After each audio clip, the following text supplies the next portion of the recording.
Yox, o təqdimi öz açsın. Zeynep Hanım. Haradasın? Gel de sen de danış. Danışayım mı?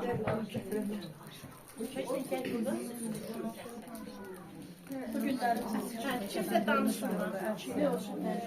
Biz Mingəçevir şəhid anaları adından bütün Mingəçevirin bütün şəhidlərin, yəni birinci Qarabağ, ikinci Qarabağ, Mingəçevirin 300-dən 400-ə yaxın şəhidi var. Hər birisinin adından bu hədiyyəmizi gətirmişik ananın. Biz altdan maraqlandık ki, anamız oğlunun rəsmini çəkmək istəyir, rəssam aktayı çəkməyə. Dedim, rəssamlar mənim əlimdə, mən rəssamların içində işləyirəm. Mingəçevir Dövlət Rəsm Qaleriyasının işçiyəm. Bir gecə ilə onu arzu etdim, altdan anadan şəkili istə gör, hansı şəkildən xoşu gəlir.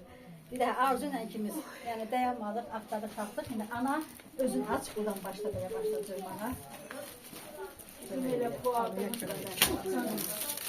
Anne kömeğe. İnşallah kim bəyənə alar. Yok ağlamak olmasın. Ağlamak lazım değil. Çok sağ olun. Allah razı olsun hepinizden. Bak gör şu ana. Canan Allah səbir. Yüzün nuru balan gülür. Güleş falan. O tek sizin balanız değil, o bizim de balamız.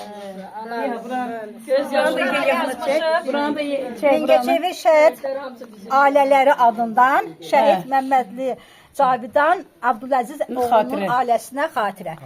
Biz qoymadıq.